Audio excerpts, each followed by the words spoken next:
Assalamualaikum warahmatullahi wabarakatuh.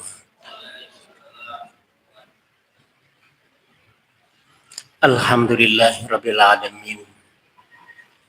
Wa bihi nasta'inu ala umuri dunya waddin. Wassalatu wassalamu ala nabiyyina wa rasulina Muhammadin wa ala alihi wa ashabihi wa man ihtada bihadihi ila yaumiddin. Allahumma alimna ma yanfa'una anfa'na bima 'allamtana wa zidna ilman wa amalan mutaqabbalan ya arhamar rahimin, amma ba'd. Saudaraku dan saudariku sekalian yang berbahagia, kita akan melanjutkan apa yang sudah kita mulai pada beberapa pertemuan yang lalu, yaitu kajian kitab Syama'ilun Nabi, sifat-sifat Rasulullah Sallallahu Alaihi Wasallam. Adapun sekarang kita akan mengkaji babu maja'a fi khatamin nubuwah. Bab yang membahas tentang khatamun nubuwah. Apa itu khatamun nubuwah? Kalau khatim artinya penutup. Kalau khatam artinya setempel. Dari kata khatama yakhtimu khatimun. Khatim isim fa'il. Nah, kalau khatam itu artinya setempel atau segel. Maka cincin itu disebut khatam. Karena zaman dulu cincin ini sekaligus sebagai setempel. Setempel artinya cincin itu ya setempel. Setempel bahasa Arabnya khatam. Padahal khatam itu artinya cincin. Apa bedanya cincin dengan setempel? Sama. Kalau zaman dulu fungsinya sama. Jadi cincin itu dipakai untuk setempel. Jadi cincin itu ditaruh di jari kanan, bentuknya besar. Terus kemudian kalau sudah selesai nulis surat, maka cincin ini terus kemudian dipukulkan ke kertas itu sehingga membentuk lekukan. Nah, maka itu disebut setempel. Nah, sekarang yang namanya setempel itu pakai tinta sehingga tidak lagi menggunakan cincin. Kalau cincin dipakai untuk setempel, kertas dipukul pakai setempel, maka yang hancur mejanya. Kalau mejanya terbuat dari kaca. Bisa juga yang hancur itu cincinnya. Kalau kertasnya nanti bisa ganti lagi. Nah, saudaraku dan saudariku sekalian yang berbahagia, khatamun nubuwah, setempel kenabian. Jadi bukti bahwa yang jadi nabi akhir zaman itu namanya Muhammad bin Abdullah. Yang menjadi nabi akhir zaman itu punya tanda-tanda fisik.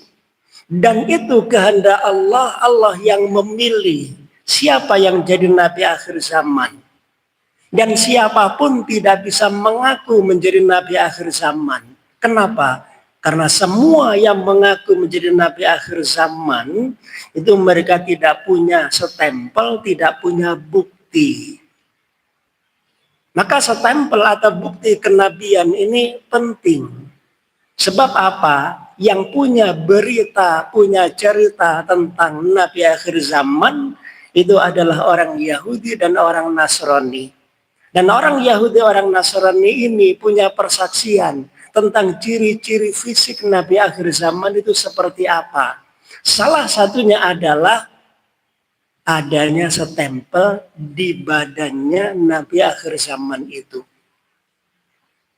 Dan cerita tentang setempel itu sudah ada sebelum Rasulullah lahir. Jauh sebelum Rasulullah lahir, cerita tentang setempel itu sudah ada. Cerita tentang bentuk fisiknya Nabi akhir zaman itu sudah ada. Cerita tentang khatamun nubuwah itu sudah ada. Maka siapapun bisa mengaku saya Nabi akhir zaman. Tapi ketika ditanya, dilihat namamu siapa? Ternyata namanya bukan Ahmad, bukan Muhammad. Namamu siapa? Namanya Umayyah. Namamu siapa? Walid. Namamu siapa? Uqbah. Dari namanya saja sudah salah.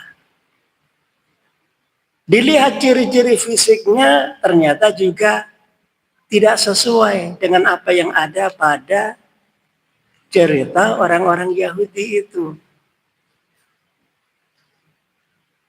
Nah, salah satu cerita tentang ciri-ciri fisiknya Nabi akhir zaman itu adalah adanya khatamun nubuwah ini.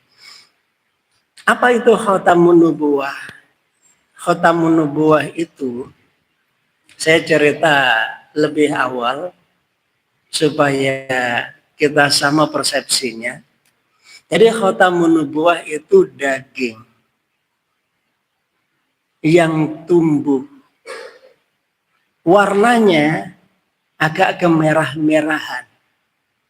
Jadi kalau dalam kitab-kitab itu dijelaskan dia itu mirip tahi lalat tapi besar. Dan kemudian ada lagi yang menjelaskan ditumbuhi beberapa bulu kecil. Maka dari sini cerita ini sudah viral di kalangan tokoh-tokoh agama zaman dulu, terutama dari kalangan Yahudi dan Nasrani. Sebagai contoh, ada Bakhira yang kemudian dia menjadi orang yang paling alim di zamannya sampai dia digelari dengan Ar-Rahib, sang pendeta. Ibaratnya kalau ada orang dijuluki sang kiai, ini berarti dia gelar kiainya itu bukan kaleng-kaleng. Kalau ada orang digelari dengan di akhir namanya itu Ar-Rahib, berarti dia sebagai pendeta tokoh agama, ini bukan kaleng-kaleng. Dia asli, diakui ilmunya. Nah, Bakhira Ar-Rahib ini juga melihat tanda-tanda Nabi akhir zaman di dalam kitab yang dia pelajari, sampai kemudian dibuktikan. Ketika Rasulullah saat usia 12 tahun ikut pamannya Abu Thalib menempuh perjalanan jauh dari Mekah melewati pinggiran kota Madinah, terus kemudian terus sampai ke Tabuk, sampai ke Busra. Nah, di Busra itu ada benteng yang sering disebutkan benteng Busra. Nah, di dekat situ ada sebuah tempat ibadah milik Bakhira ini.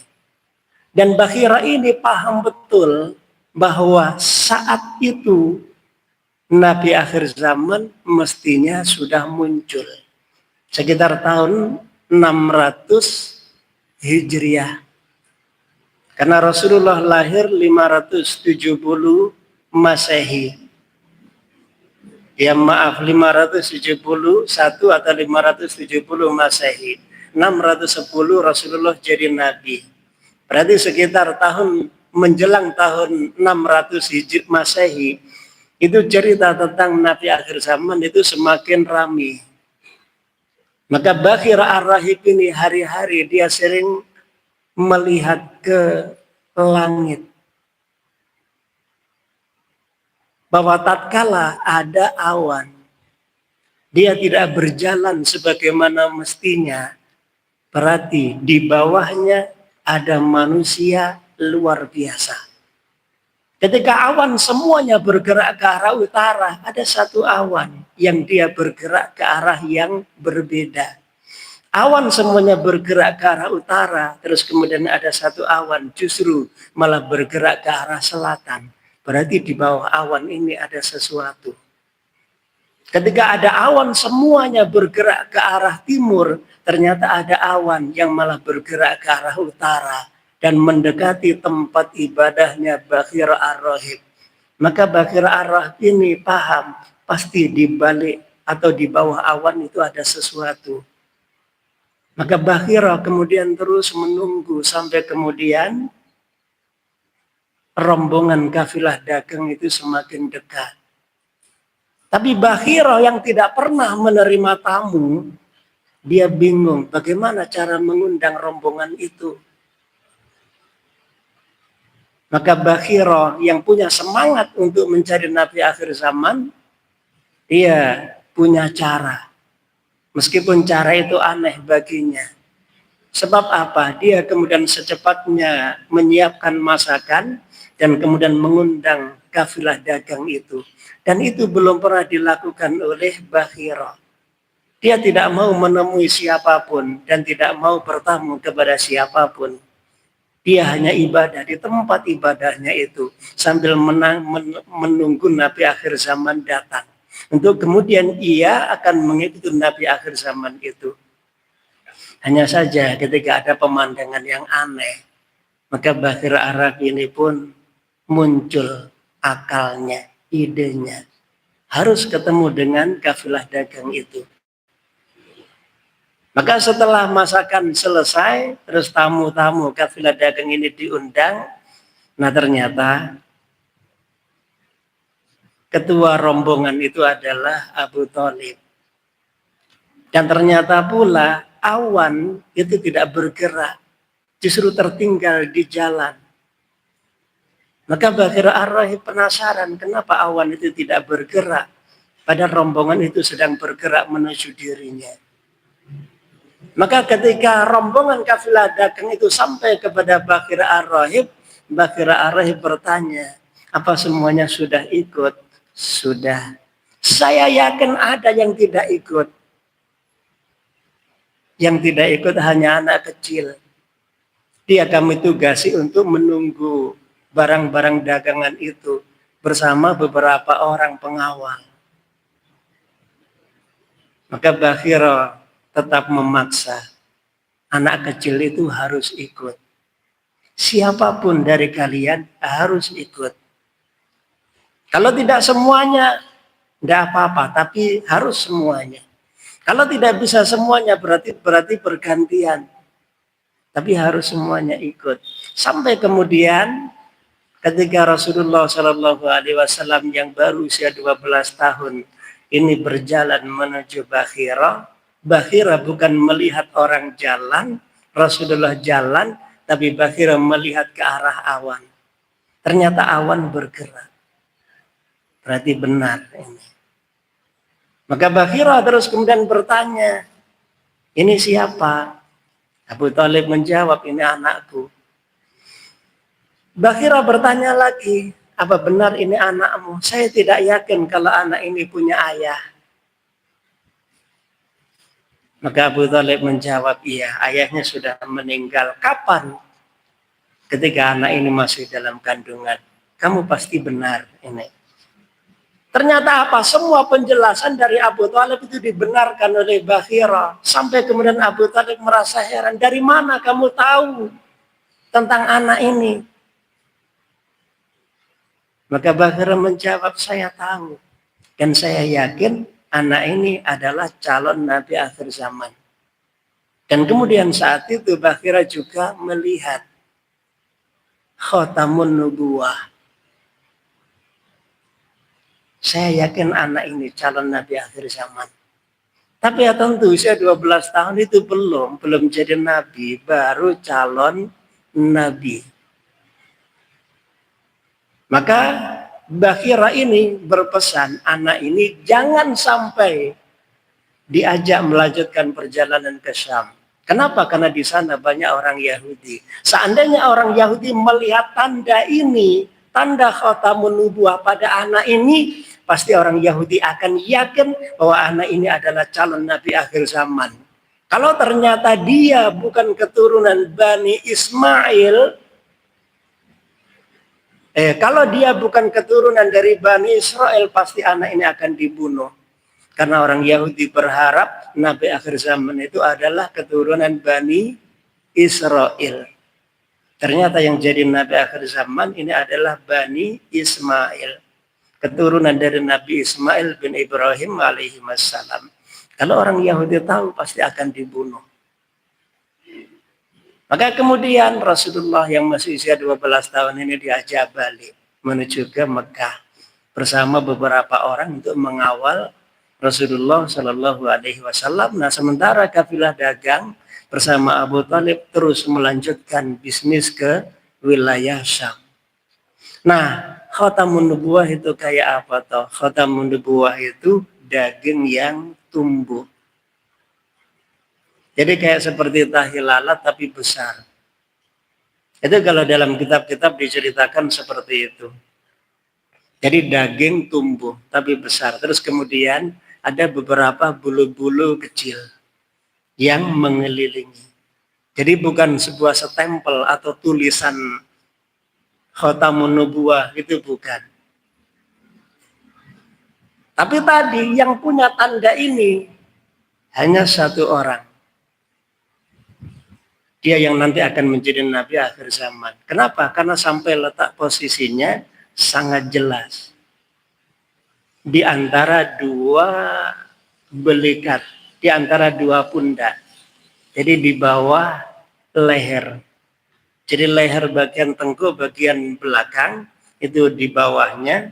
Jadi di antara dua pundak. Jadi kalau dari atas itu nanti bisa kelihatan. Dari mana kita tahu? Ada beberapa sahabat Nabi.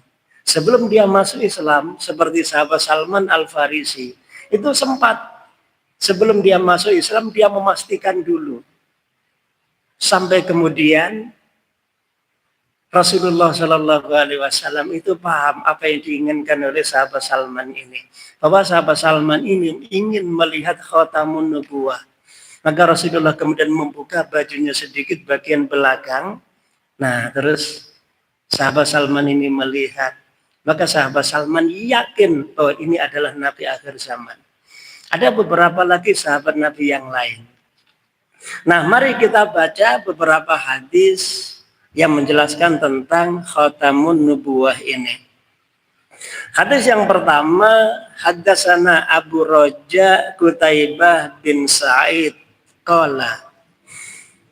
Ia berkata, haddatsana bercerita pada kami Hatim bin Ismail Al-Ja'di bin Abdurrahman dari Ja'ad bin Abdurrahman qala.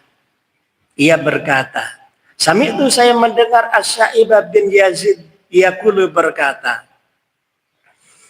Jadi yang cerita ini namanya Sa'ib bin Yazid. Dia yang punya cerita langsung. Sa'id bin Yazid ini berkata, zahabat bi khalati ila nabiyyi sallallahu alaihi wasallam. Bibiku dari jalur ibu. Kalau bibi dari jalur ayah namanya ammah. Kalau dari jalur ibu, saudaranya ibu namanya khalah.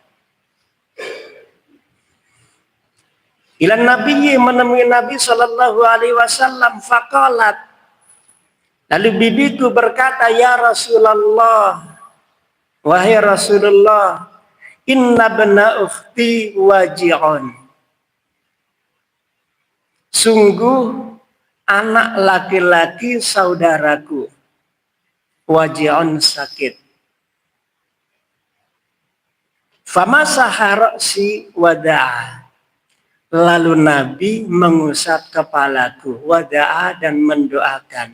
Li padaku bil barakati dengan keberkahan.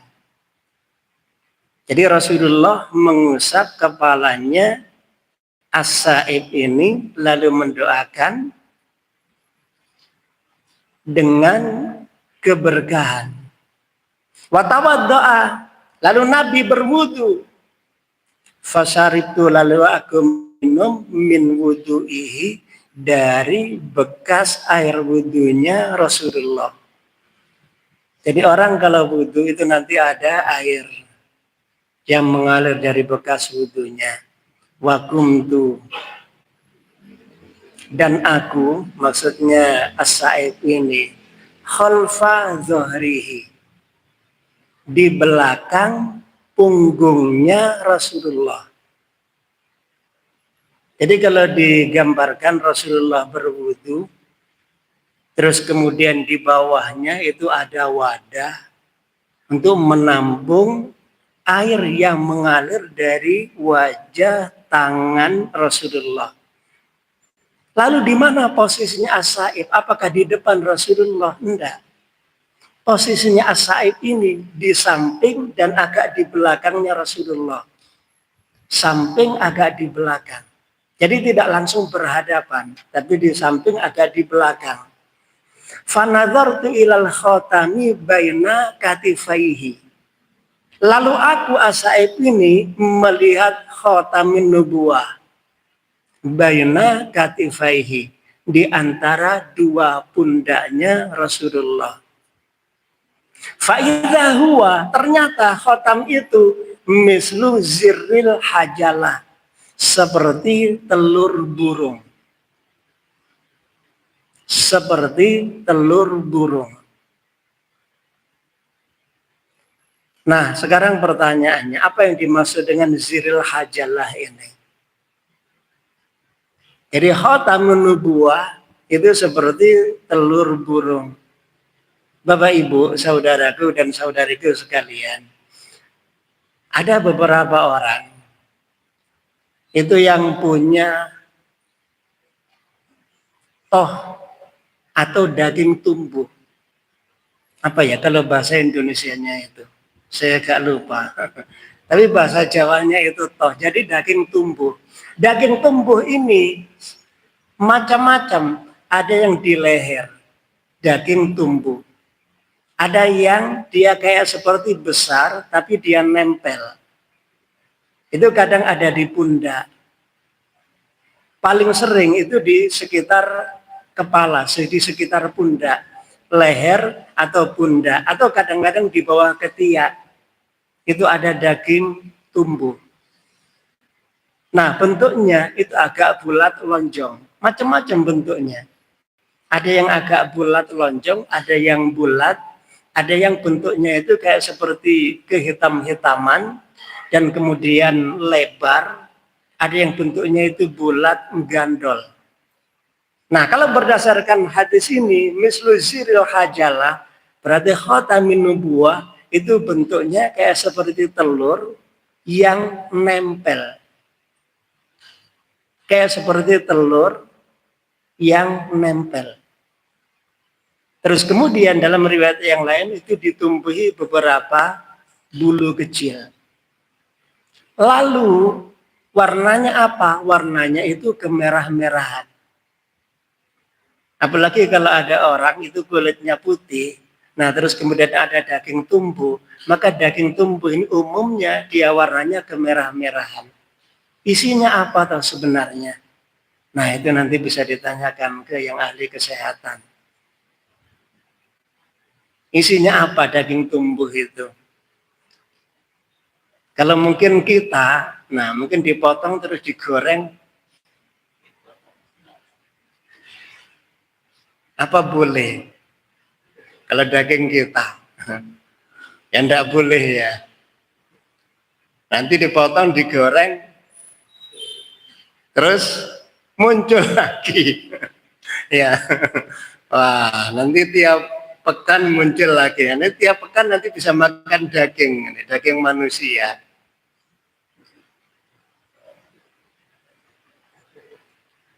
Ya. Lanjut. Hadis berikutnya. Haddasana Sa'id bin Ya'qub At-Taliqani.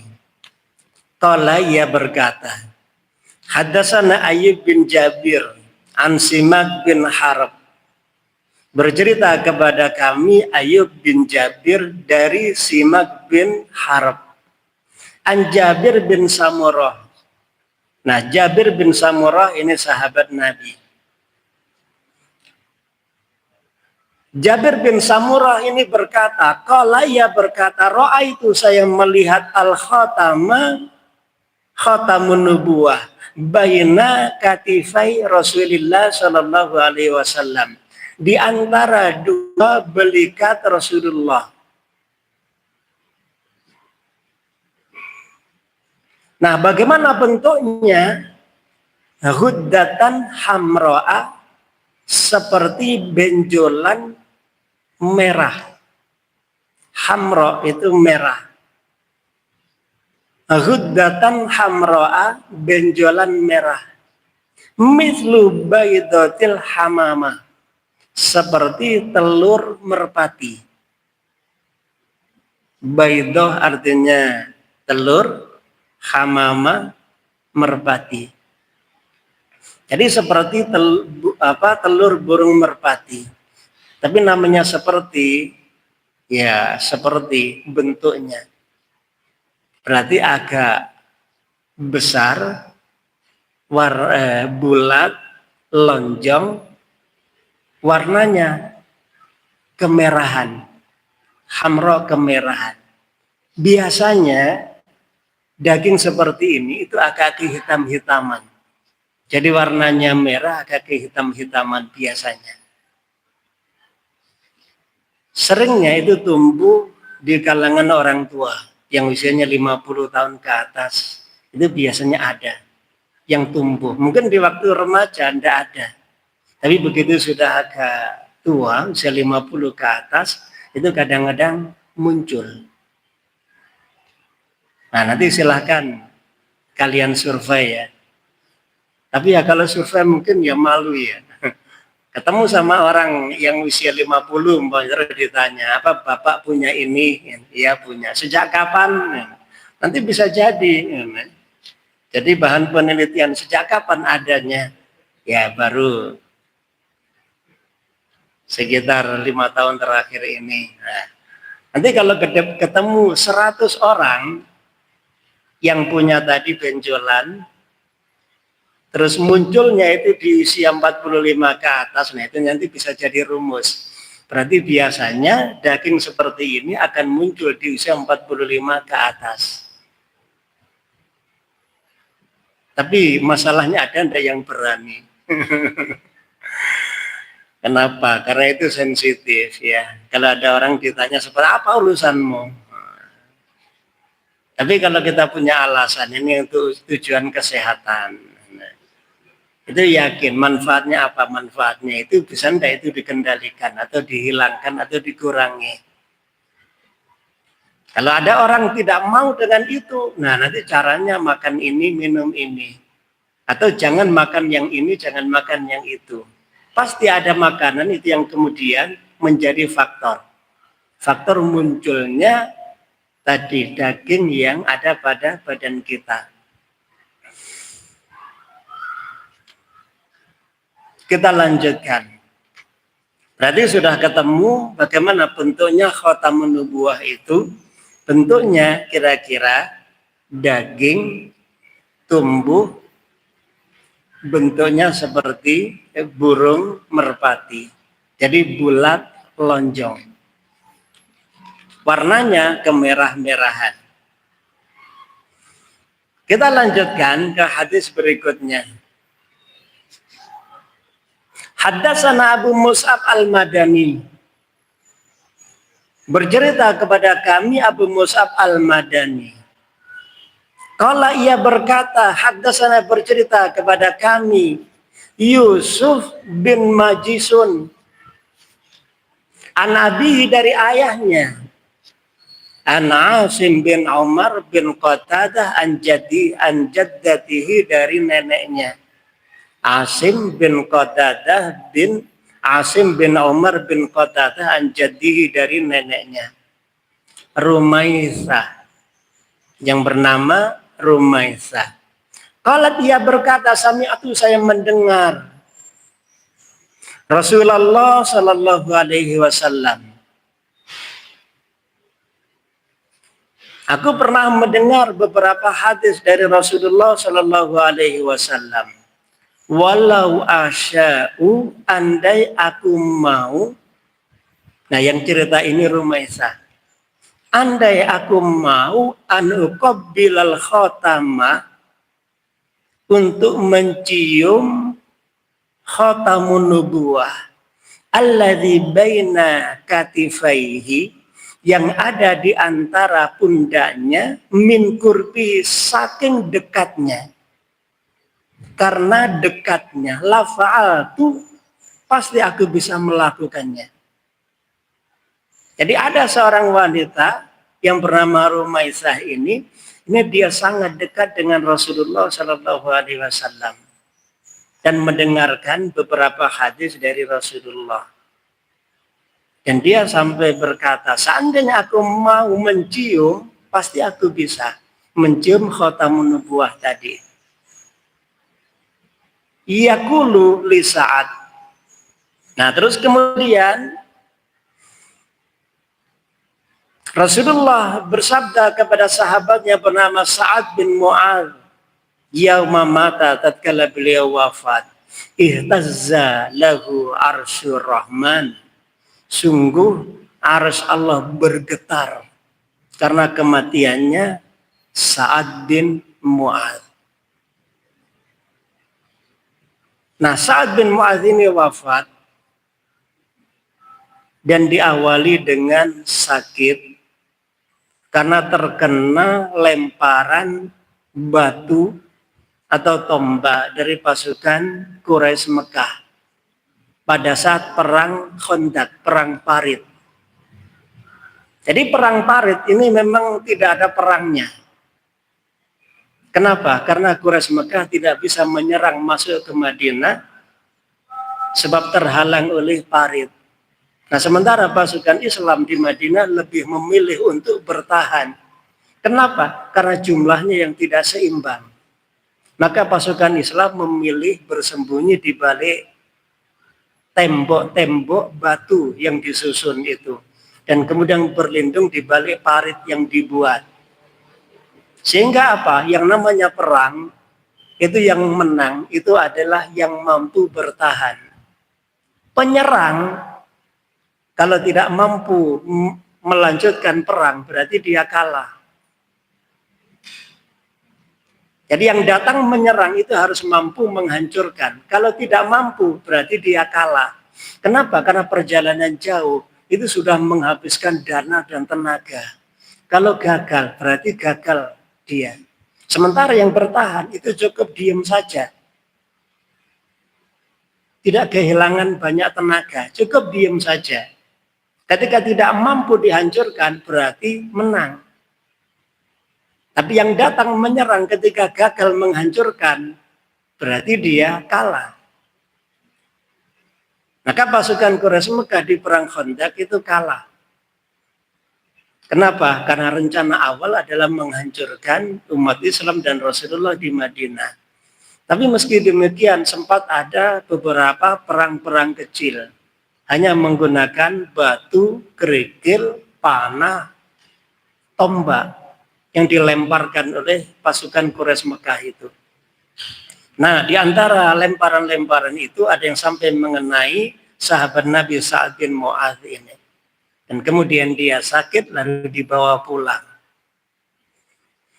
Dibawa pulang ke rumahnya dan kemudian wafat. Nah, tatkala beliau wafat, maka arsy Allah itu bergetar. Kenapa? Karena memang kedudukan sahabat Nabi yang begitu mulia di sisi Allah Subhanahu wa taala. Ihtazza lahu arsyur rahman. Nah, kalau bukan kita ya, kalau kalian mati, kira-kira siapa yang goncang? Atau jangan-jangan malah senang. Kalau untuk mati, saya tidak mau menggunakan kata kita ya. Kalau kita berarti saya juga. Nah, kalau itu yang mati berarti kalian. Tapi ya saya juga pasti akan menyusul kalian kayak. Saya juga nanti akan mati menyusul kalian. Ihtazza arsyur rahman. Karena wafatnya Sa'ad bin Mu'adz ini. Kita lanjutkan. Haddatsana Ahmad bin Abdah As-Sabiyah. telah bercerita kepada kami Ahmad bin Abdah, wa Ali bin Hujar dan Ali bin Hujar, wa ghairu wahidin dan bukan hanya satu orang saja. Qalu, mereka berkata, haddatsana Isa bin Yunus, bercerita kepada kami Isa bin Yunus an Umar bin Abdullah maula Hufrah. Qala, ia berkata, haddatsani Ibrahim bin Muhammad min waladi Ali bin Abi Thalib.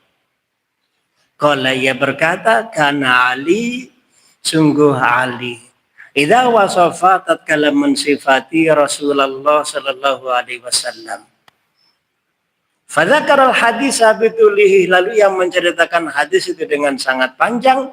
Wa qala baina katifaihi khatamun nubuwah wa huwa khatamun nabiyyin, bahwa di antara dua pundaknya Rasulullah ada tanda khatamun nubuwah, dan itu adalah khatimun nabiyyin, wa huwa khatimun nabiyyin, dan beliau adalah penutup para nabi.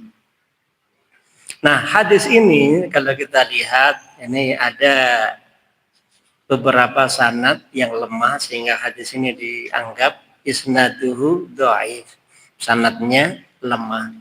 Tapi secara makna benar bahwa Rasulullah itu punya khatamun nubuwah.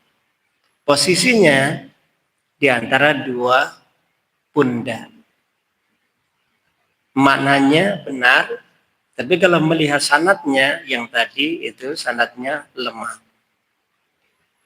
Kita lanjutkan. Haddatsana Muhammad bin Bashar qala haddatsana Abu Asim qala haddatsana Azrah bin Thabit haddatsani Alba bin Ahmar al-Yashkuri qala haddatsani Abu Zaid Amr bin Akhtab al-Ansari. Hadis yang lengkap yang berbunyi haddatsana secara arti sama. Jadi artinya bercerita kepada kami. Maka nanti ke depan cukup saya baca saja, tidak saya terjemahkan. Kenapa? Karena artinya sama. Haddatsana, haddatsani. Haddatsana bercerita kepada kami, haddatsani bercerita kepada kami, kepada saya, haddatsani bercerita kepada saya. Kalau haddatsana bercerita kepada kami. Nah, itu banyak terulang. Haddatsani Abu Zaid Amr bin Akhtab al-Ansari. Qala, ia berkata, qala bersabda li padaku Rasulullah sallallahu alaihi wasallam. Ya Abu Zaid, wahai Abu Zaid, udnu minni, mendekatlah kepadaku. Famsah zuhri, lalu garuk punggungku. Kata imsah, masah itu artinya mengusap. Tapi bisa jadi yang dimaksud mengusap di sini artinya garuk. Mungkin mohon maaf pas gatel barangkali ya. Famsah dhuhri, maka usaplah punggungku. Jadi bisa jadi maksudnya itu adalah digaruk. Famasahtu dhuhrahu, lalu aku mengusap punggung beliau, yaitu punggungnya Rasulullah Shallallahu Alaihi Wasallam. Fawaqat asabi'i, lalu jari-jariku jatuh pada alal khotami, pada khotam. Jadi jari-jarinya Abu Zaid tadi akhirnya nempel jatuh ke khotam. Qultu wamal khotam. Apa itu yang dimaksud dengan khotam? Nah, beliau sahabat Nabi ini yang bernama Abu Zaid tadi bercerita, khotam itu adalah sya'aratun mujtami'atun. Rambut-rambut yang berkumpul. Sya'aratun mujtami'atun. Nah, saudaraku dan saudariku sekalian yang berbahagia, Apakah hadis ini beda dengan yang tadi? Kalau yang tadi disebutkan bahwa khatamun nubuwah itu adalah daging yang menonjol, daging yang tumbuh. Tapi di sini diceritakan sya'aratun mujtami'atun. Jadi rambut yang kumpul. Kalau diambil kesimpulan, bisa jadi dua-duanya benar. Maksudnya apa? Berarti khatamun nubuwah itu adalah daging yang tumbuh. Dan kemudian ada rambutnya. Daging ini tentu tidak keras. Sehingga kalau orang pakai baju dan kemudian diraba, diusap, itu nanti seperti rambut yang kumpul. Kenapa? Karena kelihatan lembut. Jadi terasa lembut. Sehingga seperti rambut yang kumpul. Berarti dia bukan tulang.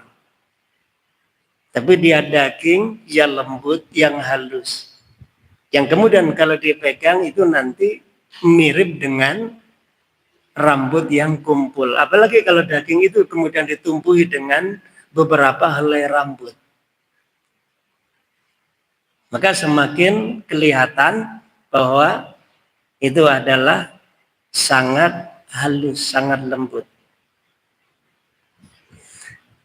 Hadis berikutnya, langsung saya potong bahwa hadis ini dari Abu Buraidah.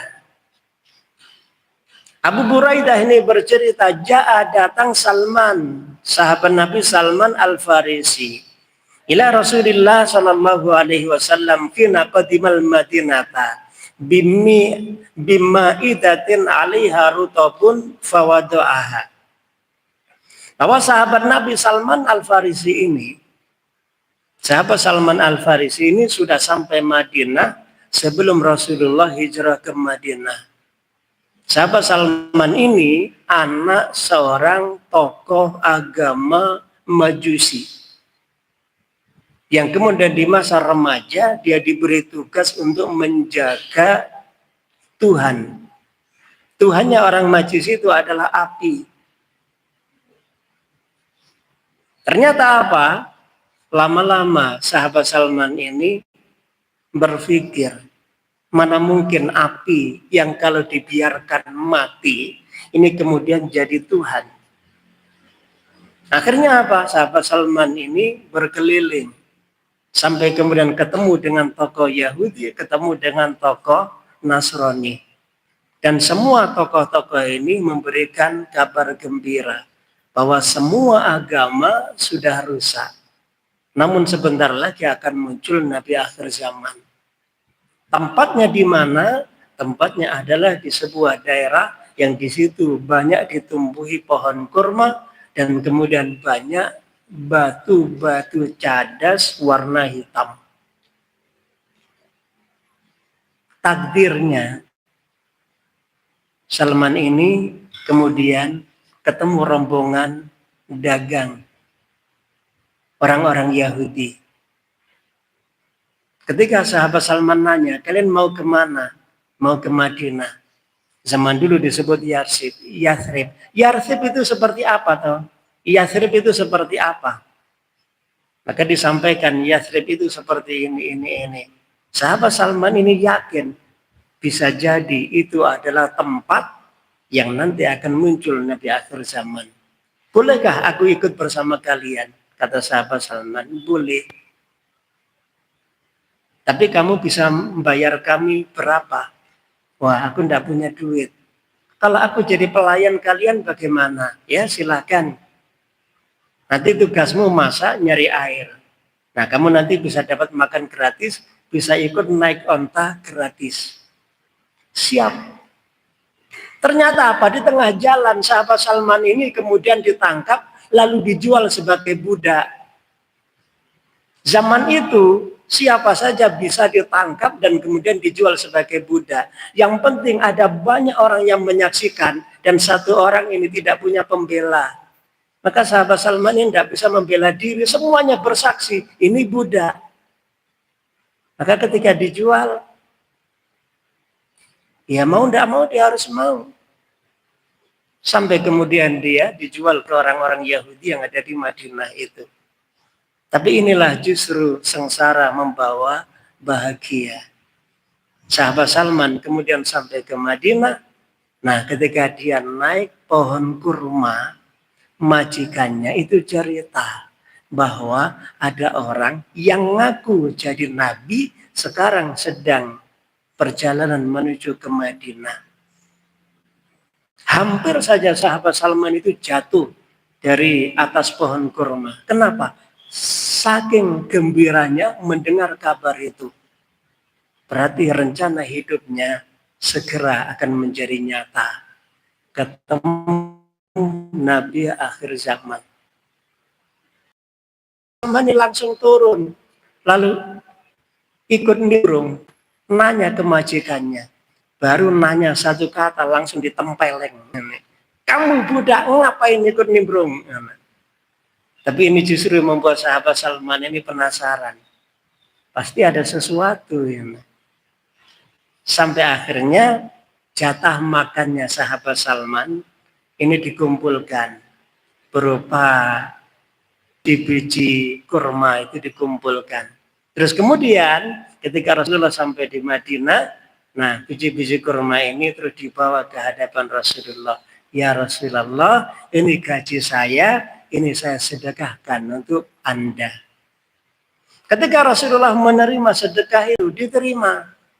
Dan kemudian ditaruh di depannya, kemudian para sahabat Nabi diundang. Ayo mendekat, silahkan dimakan.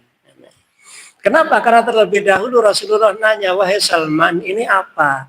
Ini sedekah dari saya. Dan itu adalah gaji saya. Rasulullah tidak mau makan. Tapi besoknya lagi, sahabat Salman datang lagi. Dia mengumpulkan jatah makannya dan kemudian dibawa ke hadapan Rasulullah. Dan kemudian sahabat Salman terlebih dahulu ngasih pengantar. Ini hadiah dari saya untuk Anda. Akhirnya Rasulullah kemudian makan, terus sahabat yang lain diajak makan. Bukti satu benar, bukti yang kedua benar. Bahwa Nabi akhir zaman tidak mau makan sedekah, tapi mau makan hadiah. Setelah itu sahabat Salman ini mendekati Rasulullah dan kemudian mundur ke belakang, melihat ke arah leher bagian bawah, ngintip kalau bahasa kita ya, melihat-lihat. Rasulullah paham ini pasti orang ini ingin tahu khatamun nubuwah. Akhirnya apa? Rasulullah terus kemudian membuka bajunya sedikit, bagian jadi di bawah leher, bagian belakang dibuka sedikit, akhirnya apa? Kelihatan. Maka sahabat Salman ini bisa melihat khatamun nubuwah tadi. Begitu sahabat Salman ini melihat khatamun nubuwah, sahabat Salman ini yakin 100% bahwa yang sedang ada di hadapannya adalah benar-benar Nabi akhir zaman. Maka langsung dia masuk Islam. Langsung dia masuk Islam. Tapi masalahnya, nah ini masalahnya. Sahabat Salman ini budak. Nah kalau dia masuk Islam, tentu harus minta izin dulu ke majikannya. Kalau majikannya tahu, pasti dia akan ditempeleng lagi. Maka kemudian Rasulullah menawar sahabat Salman ini. Ini orang baik ini. Jauh-jauh keliling hanya untuk mencari kebenaran. Karena memang lanjutan ceritanya itu sahabat Salman kemudian ditanya oleh Rasulullah Shallallahu Alaihi Wasallam. Begitu Rasulullah mendengar ceritanya sahabat Salman, itu Rasulullah kagum. Akhirnya apa? Majelis itu diulang lagi. Para sahabat Nabi diundang, terus kemudian sahabat Salman itu disuruh maju cerita riwayat hidupnya sampai ke Madinah, semuanya diceritakan ulang oleh sahabat Salman Al-Farisi. Makanya kisah sahabat Salman menjadi luar biasa. Dan itu ceritanya benar, sahih. Kenapa? Disaksikan oleh Rasulullah, disaksikan oleh para sahabat Nabi. Nah, Rasulullah terus kemudian membeli sahabat Salman ini dari orang Yahudi. Berapa harga sahabat Salman? Hanya beberapa dirham. Darohimah beberapa dirham. Murah murah banget, budak hanya beberapa dirham. Iya, beberapa dirham. Tapi ditambah lagi dengan pohon kurma. Berapa hektar? Pohon kurma sudah berbuah beberapa petak sawah. Berarti apa? Masih lama ini. Tapi ternyata apa? Tetap Rasulullah itu membayar harganya. Kenapa? Karena tadi majikannya sahabat Salman ini minta hanya beberapa dirham saja, sedikit, gampang. Ditambah ini, nah tambahannya ini yang besar ini. Tambahannya beberapa ratus pohon kurma sudah berbuah. Cobain. Akhirnya, dan syaratnya sahabat Salman yang harus merawat sendiri. Sampai kemudian berbuah, diserahkan kepada majikan. Kemudian sahabat Salman ini dianggap merdeka. Nah, akhirnya apa? Rasulullah Shallallahu Alaihi Wasallam nyari tanah. Terus kemudian bibit kurma dikumpulkan, terus ditanam oleh Rasulullah. 1 tahun kemudian pohon kurma ini berbuah. 1 yang tidak berbuah. Rasulullah datang, kenapa kok 1 pohon kurma ini kok tidak berbuah ini? Sahabat Umar Khattab datang, ya Rasulullah, itu tahun kemarin, itu tinggal 1. Akhirnya yang 1 ini kemudian saya tanam. Oleh Rasulullah, pohon kurma ini dicabut lagi, ditanam lagi. Akhirnya apa? Tahun berikutnya berbuah. Ini tidak bisa ditiru, ya. Kenapa? Yang mengerjakan Rasulullah Shallallahu Alaihi Wasallam. Jadi kalau saya yang nanam, mungkin malah tidak tumbuh. Jangankan berbuah, tumbuh saja tidak. Nah, kalau tumbuh, berbuah berarti itu atas izin Allah Subhanahu wa Ta'ala. Nah, kalau Rasulullah, itu memang apa saja yang disentuh oleh Rasulullah itu barakah. Ada beberapa hadis lagi yang intinya sama, bahwa apa toh khatamun nubuwah itu. Nah, dijelaskan dengan bad'atun nasisatun.